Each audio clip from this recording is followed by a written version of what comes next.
नमस्कार विद्यार्थी मित्रांनो,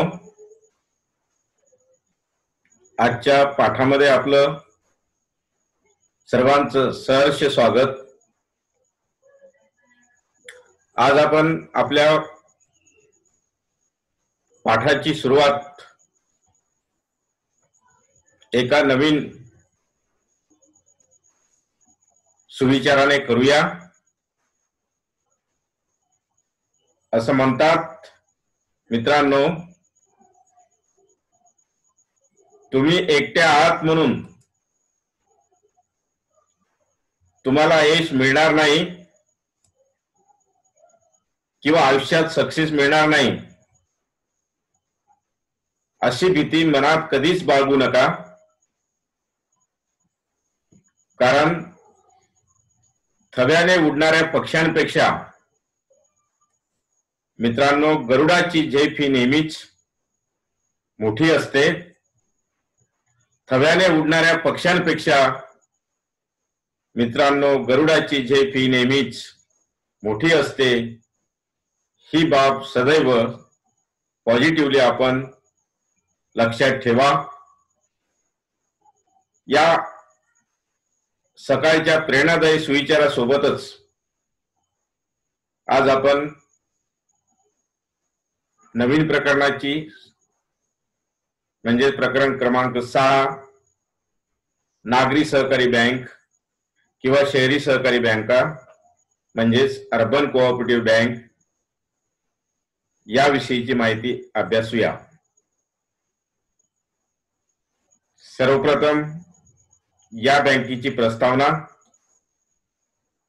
आणि नंतर नागरी सहकारी बँक म्हणजे काय याचा अर्थ आणि नागरी सहकारी बँकेला कोणकोणती कार्य करावी लागतात ही आजच्या पाठांमध्ये आपण घटक अभ्यासणार आहोत। मित्रांनो, भारतात ग्रामीण भागातील आर्थिकदृष्ट्या अविकसित किंवा मागासलेल्या आणि आर्थिक स्तर उंचावण्यासाठी सहकारी चळवळ खऱ्या अर्थाने सुरू करण्यात आलेली आहे। परंतु शहरी व निमशहरी भागातील मध्यमवर्गीय जनतेसाठी मात्र सहकारी बँकांची किंवा सहकारी संस्थांची खऱ्या अर्थाने गरज वाटू लागली। भारतामध्ये सहकारी पतपुरवठ्याची त्रिस्तरीय रचना अस्तित्वात आहे। म्हणजेच राज्य पातळीवर राज्य सहकारी बँक किंवा शिखर बँक कार्य करतं आणि जिल्हा पातळीवर जिल्हा मध्यवर्ती सहकारी बँका कार्य करतात। तर गाव पातळीवर किंवा ग्रामीण भागामध्ये प्राथमिक पतपुरवठा सहकारी संस्था किंवा बहुउद्देशीय सहकारी संस्था किंवा विविध कार्यकारी सहकारी संस्था कार्य करतात। यालाच मित्रांनो सहकारी पतपुरवठ्याची त्रिस्तरीय रचना असे म्हणतात। ही त्रिस्तरीय रचना आपण त्या पाठ्यपुस्तकामध्ये दिलेल्या या आकृतीनुसार किंवा या आलेखानुसार आपण समजून घेऊया।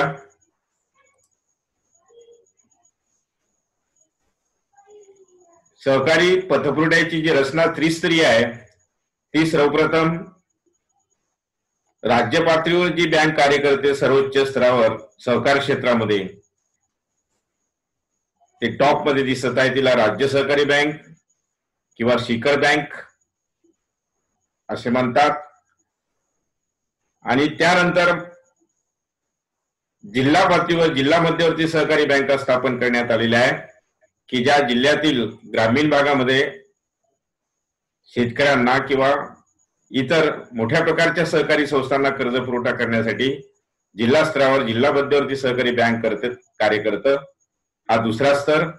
आणि गाव पातळीवर किंवा ग्रामीण भागांमध्ये यापूर्वीच अभ्यासल्याप्रमाणे मित्रांनो प्राथमिक पतपुरवठा सहकारी संस्था कार्य करतात। आणि अशा प्रकारे या रचनेलाच सहकारी पतपुरवठा त्रिस्तरीय रचना असे म्हणतात।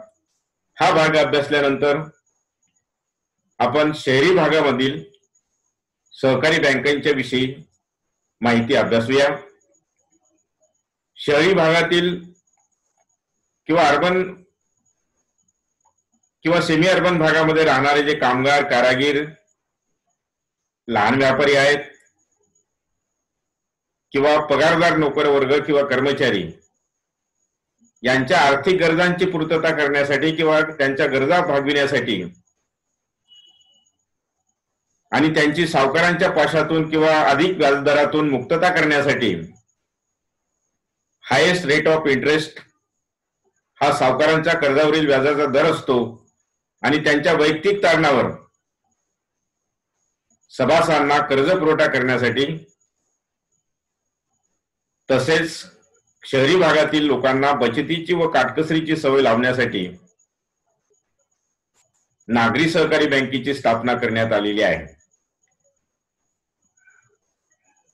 ज्या प्राथमिक सहकारी बँका शहरी व निमशहरी भागात स्थापन झालेल्या आहेत मित्रांनो, त्यांनाच नागरी सहकारी बँका असं म्हटलं जातं। म्हणजेच नागरिक किंवा शहरी भागात कार्य करणाऱ्या ज्या सहकारी बँका आहेत त्यांना अर्बन कोऑपरेटिव्ह बँक इंग्लिश मध्ये असंही म्हटलं जातं। या बँकेची प्रस्तावना बघताना किंवा ऐतिहासिक माहिती अभ्यासताना मित्रांनो, भारतात पहिली सहकारी बँक ही 5 फेब्रुवारी 1889 मध्ये मुंबई प्रांतातील बडोदा या शहरात एक सहकार विचारवंत आणि सहकार महर्षी सन्माननीय श्री विठ्ठल लक्ष्मण तथा भाऊसाहेब कवठेकर यांच्या अध्यक्षतेखाली किंवा मार्गदर्शनाखाली व यांच्या योगदानामुळे खऱ्या अर्थाने या बँकेची स्थापना करण्यात आलेली आहे। या बँका शहरी विभागातील लोकांना बँकिंग वेगवेगळ्या प्रकारच्या सेवा सुविधा उपलब्ध करून देतात। उदाहरणार्थ ठेवी स्वीकारणे, सभासदांना कर्ज पुरवठा करणे किंवा इतर व्यापारी बँकेप्रमाणे विविध प्रकारच्या बँकिंग सेवा पुरवण्याचे कार्य करतात। ही बाब आपण नंतर नागरी सहकारी बँकेच्या कार्यामध्ये सविस्तरपणे अभ्यासणार आहोतच।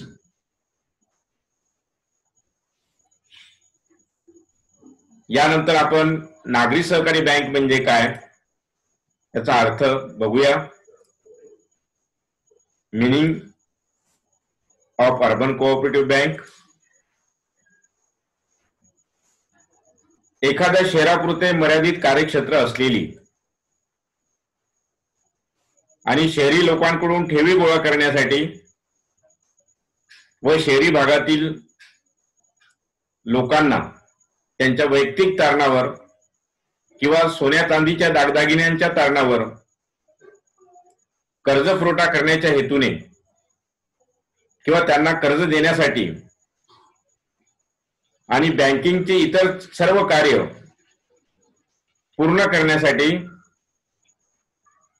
शहरी विभागात स्थापन झालेली वित्तीय सहकारी संस्था म्हणजेच नागरी सहकारी बँक किंवा त्यालाच आपण अर्बन कोऑपरेटिव्ह बँक असे म्हणतो।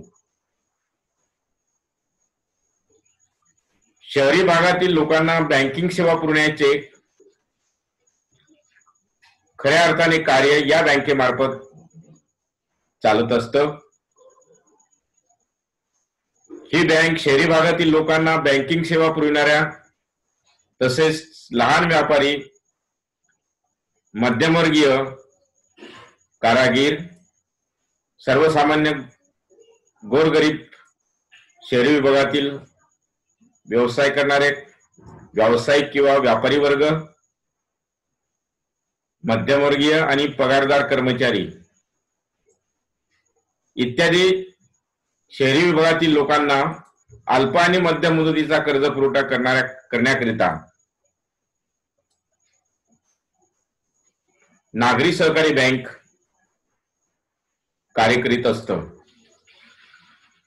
किंवा इत्यादी कार्य करणाऱ्या बँकेला नागरी सहकारी बँक असे म्हणतात। ही बँक शहरी किंवा निमशहरी भागात खऱ्या अर्थाने कर्ज पुरवठा करण्यासाठी सहकारी तत्वावर स्थापन झालेली संस्था म्हणजे नागरी सहकारी बँक होय, असाही अर्थ या बँकेचा बघता येईल। किंवा खऱ्या अर्थाने ज्या बँकेचं कार्य मित्रांनो शहरी किंवा निमशहरी भागांमध्ये, अर्बन किंवा सेमी अर्बन एरियामध्ये जे बँक शहरामध्ये राहणाऱ्या कारागीर, मध्यमवर्गीय, छोटे व्यापारी, लहान व्यापारी किंवा पगारदार कर्मचारी किंवा लहान लहान प्रकारचे व्यवसाय करणारे जे काही व्यावसायिक वर्ग आहे इत्यादींना अल्प आणि मध्यम मुदतीचा कर्ज पुरवठा करण्यासाठी खऱ्या अर्थाने या बँकेची स्थापना करण्यात आलेली आहे। यानंतर आपण नागरी सहकारी बँकेची कार्य अभ्यासूया। Functions of urban cooperative banks.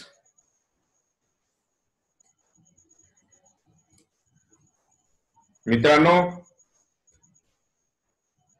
नागरी सहकारी बँक म्हणजे काय ही संकल्पना अभ्यासल्यानंतर आपण नागरी सहकारी बँकेला कोणकोणती कार्य करावी लागतात याविषयीची माहिती अभ्यासूया। विशेषतः शहरी व निमशहरी भागातील जनतेला किंवा जनतेच्या आर्थिक गरजा पूर्ण करून त्यांना बँकिंग सेवा सुविधा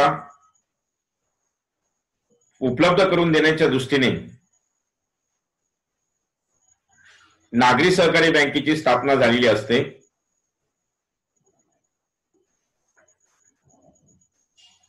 शहरी भागातील किंवा निमशहरी भागातील लोकांना सावकाराच्या तुलनेने कमी व्याज दराने कर्ज पुरवठा करण्यासाठी व इतर बँकिंग सेवा सुविधा पुरवण्याच्या दृष्टीने नागरी सहकारी बँकेला किंवा अर्बन कोऑपरेटिव्ह बँकेला विविध प्रकारची बँकेची कार्य करावी लागतात। आपणा या पाठ्यपुस्तकाच्या पेजवर नागरी सहकारी बँकेची कार्य या हेडिंग खाली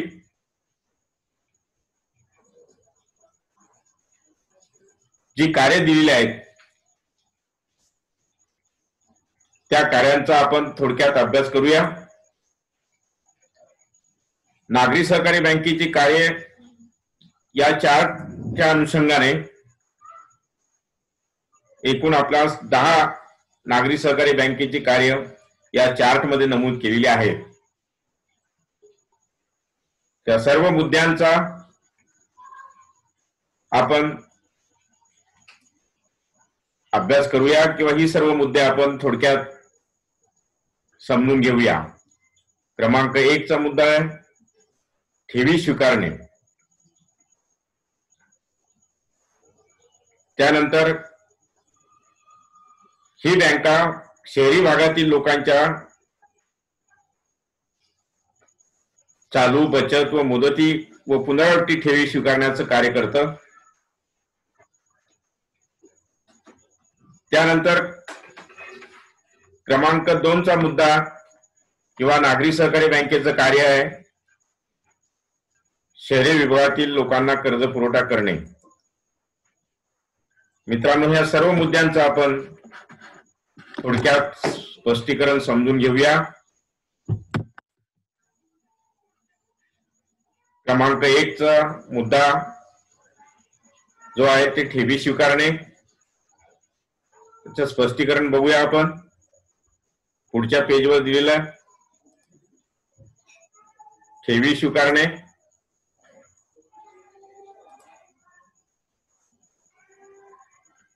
ही बँक शहरी विभागातील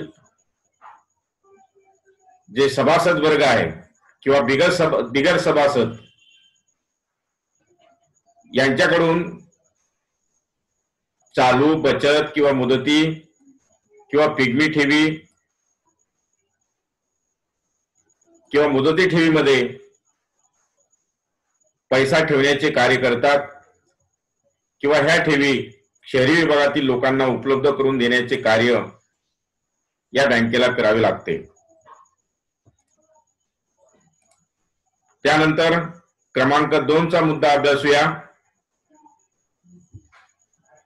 ते म्हणजे शहरी विभागातील सभासदांना किंवा लोकांना कर्ज पुरवठा करणे. नागरी सहकारी बँक ही सभासद व बिगर सभासदांना स्थिर मालमत्तेच्या तारणावर म्हणजेच उदाहरणार्थ सभासदांचे स्वतःच घर किंवा त्याची स्वतःची प्रॉपर्टी, शेत या स्थिर मालमत्तेच्या तारणावर सभासदांना अल्प व मध्यम मुदतीचा कर्ज पुरवठा करण्याचे कार्य या बँकेला करावे लागते. विशेषतः लहान व्यापारी किंवा शहरांमध्ये छोटे छोटे व्यवसाय करणारे जे व्यावसायिक आहेत त्या व्यावसायिकांना ही बँक कर्ज पुरवठा करते. त्यानंतर शहरी विभागात असणारे पगारदार व्यक्ती किंवा कर्मचारी, त्यानंतर लहान किंवा मध्यम प्रकारचे व्यवसाय करणारे व्यावसायिक किंवा बिझनेसमॅन, विविध क्षेत्रात कार्य करणारे कारागीर व इतर घटकांना त्यांच्या गरजा विचारात घेऊन या बँकेमार्फत अल्प आणि मध्यम मुदतीचा कर्ज पुरवठा केला जातो. ही बँक आपल्या सभासदांना वेगवेगळ्या कारणासाठी कर्ज देतं. विशेषतः घर बांधणीसाठी म्हणजे हाऊसिंग लोन, सभासदांच्या मुलामुलींच्या शिक्षणासाठी एज्युकेशन लोन किंवा मेडिकल लोन, कौटुंबिक किंवा घरगुती चैनीच्या वस्तू खरेदी करण्यासाठी सुद्धा या बँका कर्ज देतात. उदाहरणार्थ LED television, computer, laptop, fridge किंवा अत्याधुनिक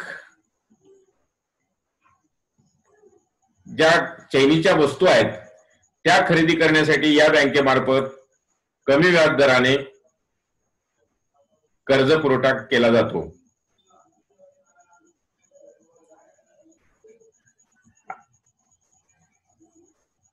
त्यासोबतच ही बँक व्यापारी व व्यावसायिकांना चालू खात्यावर अधिविकर्ष सवलत सुद्धा देतात. म्हणजेच ओव्हरड्राफ्ट फॅसिलिटीज सुद्धा या बँकेमार्फत ग्राहकांना किंवा सभासदांना उपलब्ध करून दिली जाते. त्यानंतर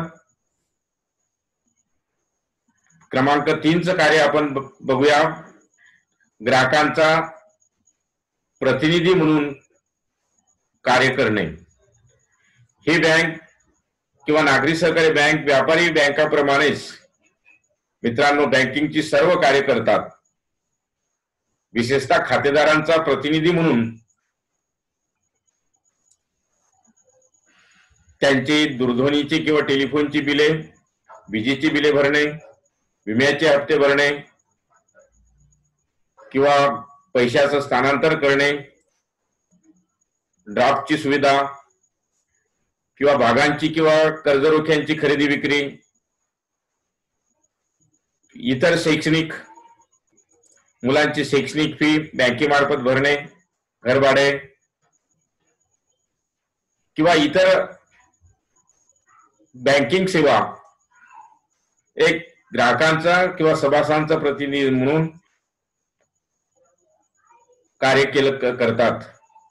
व यानंतर आपण क्रमांक 4चं कार्य बघूया, हुंडी वटविणे। मित्रांनो, हुंडी म्हणजे काय ही संकल्पना समजून घेऊया।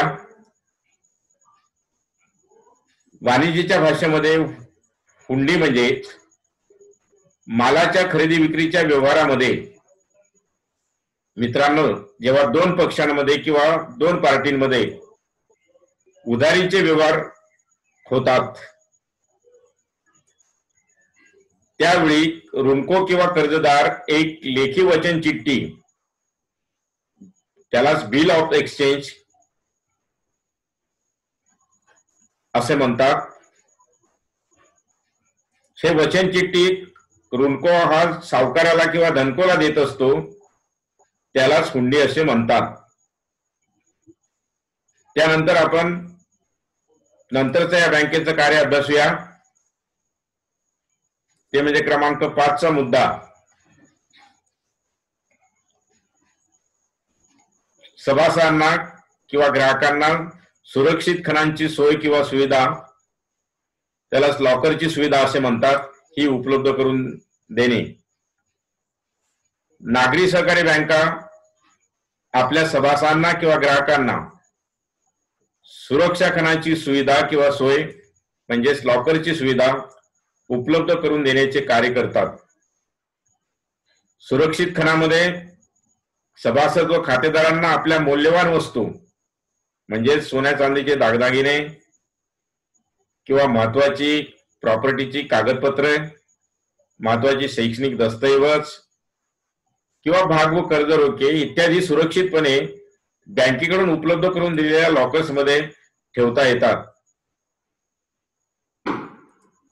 ग्राहकांचे किंवा सभासदांच्या मौल्यवान वस्तू सुरक्षित सांभाळण्याचे कार्य नागरी सहकारी बँका करतात।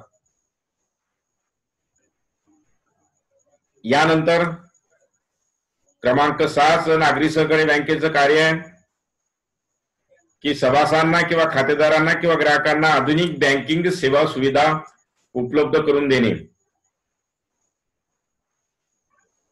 नागरी सहकारी बँका आपल्या सभासदांना, ग्राहकांना किंवा खातेदाराला आधुनिक प्रकारच्या बँकिंग सेवा सुविधा उपलब्ध करून देण्याचे कार्य करतात।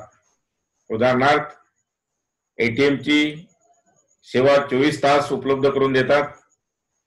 ही सेवा प्रामुख्याने शहरी विभागामध्ये जे काही बसस्थानक आहेत, रेल्वे स्टेशन, बाजारपेठा किंवा ज्या ठिकाणी शहरी विभागामध्ये ग्राहकांची सोय उपलब्ध व्हावी या उद्देशाने ही सर्व सुविधा दिली जाते। त्यानंतर एटीएम सोबतच ही बँक किंवा या बँकेमार्फत सभासदांना, ग्राहकांना कोर बँकिंगची सुविधा, mobile banking, internet banking, credit card, debit card किंवा इतरही बँकिंगच्या अत्याधुनिक सेवा सुविधा सभासदांना किंवा ग्राहकांना या बँकेमार्फत उपलब्ध करून दिल्या जातात। आणि त्यानंतर आपण या बँकेचा आपण क्रमांक 7चं कार्य अभ्यासूया, ते म्हणजे स्वयंरोजगाराला मदत करणे किंवा प्रोत्साहन देणे। मित्रांनो, शहरी किंवा निमशहरी भागात स्वयंरोजगार किंवा सेल्फ एम्प्लॉयमेंट करणाऱ्या बेरोजगार युवकांना किंवा बेरोजगार व्यक्तींना नागरी सहकारी बँका अल्प आणि मध्यम मुदतीचा कर्ज पुरवठा करतात आणि त्यामुळे शहरी भागातील सुशिक्षित बेरोजगार युवकांना आपला एक स्वतंत्र बिझनेस किंवा स्वयंरोजगार सुरू करणं सहज शक्य होतं। उदाहरणार्थ सुट्या यंत्राच्या भागांची निर्मिती करणे, यंत्रदुरुस्ती, वर्कशॉप, वाहन चालक किंवा छोटे मोठे व मध्यम प्रकारचे व्यवसाय सुरू करण्यासाठी या बँकेमार्फत सुशिक्षित बेरोजगार युवकांना उद्योग व्यवसायासाठी, वाहन खरेदी करण्यासाठी कर्ज पुरवठा केला जातो आणि त्यामुळे शहरी भागातील बेरोजगारीचे प्रमाण कमी होण्यास मदत होते. त्यानंतर क्रमांक 8चं कार्य बँकेचं बघूया की ग्राहकांना किंवा खातेदारांना या बँकेमार्फत त्वरित किंवा विनाविलंब ग्राहक सेवा उपलब्ध करून दिल्या जातात. मित्रांनो, जागतिकीकरणाचा अवलंब केल्यामुळे आज सर्व क्षेत्रांमध्ये खूप स्पर्धा वाढलेली आहे. नागरी सहकारी बँका बँकिंग विषयक ग्राहकांना विनाविलंब विविध प्रकारच्या सेवा उपलब्ध करून देतात. ह्या सेवा कमीत कमी खर्चात व कमीत कमी वेळेत सभासदांना जास्तीत जास्त सेवा सुविधा बँकिंग कशा उपलब्ध होतील या दृष्टीने हे बँका कार्यरत असतात. यानंतर आपण क्रमांक 9चं या बँकेचं कार्य बघूया, ते म्हणजे वित्तीय व्यवस्थापन करण्याबाबत. ही बँक त्यांच्याकडील अतिरिक्त निधींची गुंतवणूक नागरी सहकारी बँका रिझर्व्ह बँकेच्या नियमाप्रमाणे करतात. म्हणजे थोडक्यात या बँकेचे वित्तीय व्यवस्थापन किंवा इकॉनॉमिकल मॅनेजमेंट किंवा फायनान्शियल मॅनेजमेंट करण्याचं कार्य या बँकेमार्फत पूर्ण केलं जातं. आणि यानंतर नागरी सहकारी बँकेचं शेवटचं कार्य क्रमांक 10चा मुद्दा अभ्यासूया, तो म्हणजे नागरी सहकारी बँकेचे जे कर्मचारी, अधिकारी वर्ग व सेवक वर्ग आहे यांना बँकिंग विषयक प्रशिक्षण देणे किंवा प्रशिक्षणाची सुविधा उपलब्ध करून देणे. मित्रांनो, नागरी सहकारी बँकेमधील विविध प्रकारचे कर्मचारी व अधिकारी वर्ग यांना